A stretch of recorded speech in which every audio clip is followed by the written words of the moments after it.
So hello everyone, welcome to our YouTube channel guys. So guys, जितने भी student है BA programme के semester 5th के, तो उनके लिए ये वीडियो होने वाली है। तो इस वीडियो में हम करने वाले हैं इंट्रोडक्शन टू इंटरनेशनल रिलेशनशिप का यूनिट नंबर 3। तो जिस भी स्टूडेंट ने इंट्रोडक्शन टू इंटरनेशनल रिलेशनशिप ले रखी है पॉलिटिकल साइंस में, चाहे वो मेजर में हो चाहे वो माइनर में, तो आपके लिए वीडियो होने वाली है।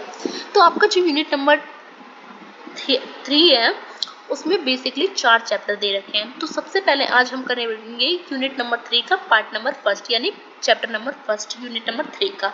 इसमें 4 चैप्टर दे रखे हैं, याद रखिएगा। तो मैं आज आपको पहला चैप्टर करा रही हूँ यूनिट नंबर 3 का। तो चलिए वीडियो को स्टार्ट करते हैं। तो वीडियो को स्टार्ट करने से पहले अगर आप हमारे चैनल पर नए आए हो तो नीचे देकर बेल आइकन को दबा के चैनल को सब्सक्राइब जरूर कर दीजिएगा, जिससे सारी नोटिफिकेशन टाइम टू टाइम आपके पास पहुंच जाए। एंड आपको ये नोट्स भी सारे लेने हो तो आप टेलीग्राम से आपको सारे जो यूनिट्स है वो आपको 50 रुपीज़ में मिल जाएंगे, अगर आप पर्सनली लेना चाहते हो। अगर आप फ्री में लेना चाहते हो तो आपको डिस्क्रिप्शन में लिंक मिल जाएगा, आप खुद को आपको डाउनलोड करना पड़ेगा। तो एज योर विश, जैसा आप डाउनलोड करना चाहते हो आप कर सकते हो। तो चलिए स्टार्ट करते हैं। तो यूनिट नंबर जो हमारा 3 है उसका नाम है कॉन्सेप्ट एंड इशू। तो concept and issue unit number 3 का नाम है, पर यूनिट नंबर 3 में जो 4 चैप्टर है उसका अलग अलग नाम है। चैप्टर जो फर्स्ट है यूनिट नंबर 3 का, उसका नाम है राज्य और संप्रभुता। तो इसमें हमें पढ़ना है स्टेट एंड सोवरेनिटी के बारे में। तो चलिए स्टार्ट करते हैं। हम जानते हैं कि स्टेट एंड सोवरेनिटी के कॉन्सेप्ट में कॉन्सेप्ट एंड इशू क्या क्या है international according to international relationship. तो सबसे पहले हम जानते हैं परिचय, इंट्रोडक्शन। तो राज्य और संप्रभुता की जो अवधारणा है वो अंतरराष्ट्रीय संबंधों की बुनियादी इकाई है। तो फंडामेंटल यूनिट्स है इंटरनेशनल रिलेशनशिप की क्या, स्टेट एंड सॉवरेनिटी। तो अंतरराष्ट्रीय संबंधों की दृष्टि से राज्य एक प्रमुख खिलाड़ी है। तो अगर इंटरनेशनल रिलेशनशिप की पर्सपेक्टिव से अगर हम देखें तो स्टेट क्या है, एक मेजर प्लेयर है सोवरेनिटी का। और तो जो संप्रभुता इसकी स्वतंत्रता और अधिकारिता का प्रतीक है। राज्य की जो अवधारणा है उसने सदियों से क्या करा है, विकास किया है। जो स्टेट की जो स्टेट है उसका जो कॉन्सेप्ट है वो हमेशा टाइम टू टाइम हमें डेवलप्ड होते हुए दिखा है। जबकि जो संप्रभुता की जो अवधारणा है वो खास तौर पे वेस्टफैलियन संधि यानी 1648 में जो संधि हुई थी, जिसे वेस्टफैलियन की संधि कहते हैं, तो इसके बाद एक केंद्र सिद्धांत बन गई, जिससे राज्यों को अपनी सीमाओं के भीतर पूर्ण अधिकार और स्वतंत्र प्रदान किया गया। तो आई होप आपको इंट्रोडक्शन समझ आया हो। तो अब हम चलते हैं, राज्य से स्टार्ट करते हैं यानी इन स्टेट से। तो कॉन्सेप्ट ऑफ स्टेट यानी राज्य की अवधारणा क्या है। तो राज्य एक राजनीतिक इकाई है। तो a state is a political unity composed of 4 major elements, जो कि 4 प्रमुख तत्व से मिलकर बनी होती है। स्टेट में क्या होता है, 4 मेजर एलिमेंट्स होते हैं। 4 मेजर एलिमेंट्स से मिलके क्या बनता है, एक स्टेट बनता है। तो 4 मेजर एलिमेंट्स क्या है वो जानते हैं। तो पहला है स्थायी जनसंख्या यानी परमानेंट पॉपुलेशन। दूसरा है डिफाइंड टेरिटरी यानी परिभाषित भूभाग। तीसरा है गवर्नमेंट यानी सरकार। चौथा है इंटरनेशनल रिकॉग्नाइजेशन यानी अंतरराष्ट्रीय मान्यता प्राप्त हो तभी कह सकते हैं हम कि देश है। जैसे कि पूरे भारत में आई थिंक पूरे वर्ल्ड में जितने भी देश है वो सब क्या है, एक अंतरराष्ट्रीय मान्यता जो प्राप्त किए गए हैं वही देश है। कुछ ऐसे भी देश है जो अपने आप को देश कहते हैं पर वो देश नहीं है, क्योंकि उनको अंतरराष्ट्रीय मान्यता प्राप्त नहीं है देश की। इसलिए अगर कोई भी देश बनना चाहता है ना, तो उसको एक मान्यता पहले इंटरनेशनल तौर पे लेनी पड़ती है कि तब वो जाके कोई स्टेट कोई राज्य बनता है। आज के तौर पे यही है। तो आप कोई भी ये मत सोचिएगा कि ऐसे स्टेट बना लेंगे हम, उसके लिए मान्यता प्राप्त करनी पड़ती है।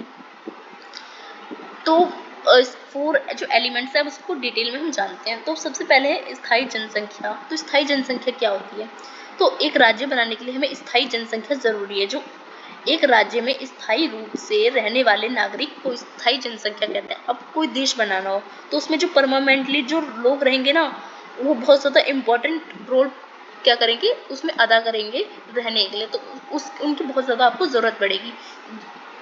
जो हम नागरिकता जिसको कहते हैं नागरिकता के तहत, दूसरा है परिभाषित भूभाग, राज्य की सीमा के स्पष्ट रूप से तय होती है। अब आपको कोई देश अगर जो देश बनाना हो तो उसको आप देश की क्या होगी, एक सीमा होगी, इस सीमा से बाहर आपका देश नहीं होगा, तो एक परिभाषित आपका भूभाग होता है। तीसरी चीज सरकार, तो राज्य की एक संगठित सरकार होती है जो अपने नागरिक के ऊपर अधिकार और प्रयोग करती है, चाहे वो डेमोक्रेसी हो चाहे वो राजतंत्र हो, पर सरकार तो होती है। चौथी चीज होती है राष्ट्र के लिए अंतर्राष्ट्रीय मान्यता प्राप्त होनी चाहिए, अंतर्राष्ट्रीय समुदाय द्वारा क्या होनी चाहिए, राज्य की पहचान और उसका सम्मान इससे मिलता है। तो ये 4 जो मेजर एलिमेंट्स है, इसी से मिलके क्या बनता है, स्टेट बनता है। तो आपने जान लिया। तो राज्य एक संप्रभु संस्था होती है, यानी राज्य जो होती है वो स्टेट क्या होती है, एक सोवरेनिटी इंस्टीट्यूशन होती है, जिसका अपने जो क्षेत्र होता है, जो उसका जो एरिया होता है, उसका जो जनसंख्या होती है, उसकी जो पॉपुलेशन होती है, उसकी जो टेरिटरी होती है और उसके जो संसाधन होते हैं यानी रिसोर्स होते हैं, उन सब पे कंट्रोल किसका होता है, स्टेट का होता है। तो स्टेट एक सोवरेनिटी इंस्टीट्यूशन होती है जो क्या करती है, अपने जो एरिया है उस एरिया को कंट्रोल करती है, उस एरिया की पॉपुलेशन को कंट्रोल करती है और इसके रिसोर्स को कंट्रोल करती है। तो राज्य जो है वो आंतरिक और बाहरी दोनों प्रकार की नीतियां तय करने का अधिकार होता है। तो इस जो स्टेट होता है वो क्या करती है, वो इंटरनेशनल और एक्सटर्नल दोनों पॉलिसीज को क्या करती है, देखती है। तो आई होप आपको जो राज्य था यानी स्टेट का जो कॉन्सेप्ट था, अवधारणा था, वो आपको समझ आया हो। अब हम जानते हैं संप्रभुता की अवधारणा यानी कॉन्सेप्ट ऑफ सोवरेनिटी। तो संप्रभुता क्या होता है, संप्रभुता का मतलब है कि राज्य की स्वतंत्रता और आत्मनिर्णय का अधिकार, यानी जब कोई देश स्वतंत्र होता है और अपने जो फैसले हैं, अपने देश के लिए फैसले वो खुद लेता है, तो हम कहते हैं कि वो देश संप्रभु है। जैसे कि भारत, जब भारत पे औपनिवेशिक शासन था तब हम नहीं कहते थे हमारा देश संप्रभु है। क्यों? क्योंकि हमारा जो देश है, हमारे जो रिसोर्स, हमारी जो पॉपुलेशन, उन सबको जो कंट्रोल कर रहा था वो कौन कर रहा था, ब्रिटेन कर रहा था। तो जब अब क्या है, स्वतंत्रता मिलने के बाद हम क्या करते हैं, अपने कानून को, अपने देश को खुद चलाते हैं, तो इसी को कहते हैं संप्रभु यानी सोवरेनिटी। एक संप्रभु जो राज्य है उसके पास अपनी सीमा होती है, सीमा के भीतर कानून बनाने का और उसको लागू करने का उसको अधिकार होता है, और किसी भी भारी हस्तक्षेप के बिना वो अपनी नीतियों को तैयार करता है, इसकी पूरी उसे आज़ादी होती है। तो जब किसी देश को अपने कानून बनाने का अधिकार हो और उसमें हस्तक्षेप कोई बाहर का लोग यानी कोई बाहर की कंट्री ना करे और अपनी नीति बनाने का उसको पूरा अधिकार हो, तो उसको, उस देश को हम कहते हैं कि वो देश क्या है, सोवरेनिटी है, संप्रभु है। तो संप्रभुता के 2 प्रमुख पहलू होते हैं, यानी there are 2 main aspects of sovereignty. पहला जो इसका जो पहलू होता है वो होता है आंतरिक संप्रभुता और दूसरा होता है बाहरी संप्रभुता। एक होता है इंटरनल सोवरेनिटी और दूसरा होता है एक्सटर्नल सोवरेनिटी। तो संप्रभुता के 2 पहलू होते हैं, आंतरिक और बाहरी। तो जो आंतरिक संप्रभुता होती है वो राज्य का अपने क्षेत्र और जनसंख्या पर पूर्ण नियंत्रण करता है। जिसके पास आंतरिक संप्रभुता होती है वो अपने स्टेट और जो अपनी टेरिटरी होती है उसका जो पॉपुलेशन होता है उसको ओवरऑल कंट्रोल करती है। दूसरी होती है बाहरी संप्रभुता यानी एक्सटर्नल सोवरेनिटी। तो एक्सटर्नल सोवरेनिटी जो होती है वो अंतर्राष्ट्रीय संबंधों में राज्य की स्वतंत्रता, स्थिति और अन्य राज्यों के समान अधिकार उसको रखना होता है।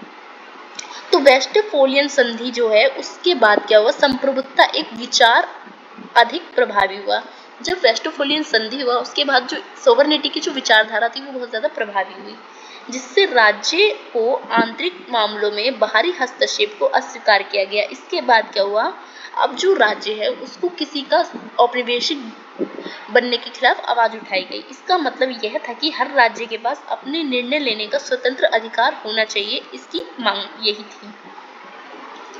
तो अंतरराष्ट्रीय संबंधों में राज्य और संप्रभुता के मुद्दे क्या क्या है, तो कौन कौन से इशू है स्टेट एंड सोवरेनिटी के इन इंटरनेशनल रिलेशनशिप में, उसको हम पढ़ते हैं।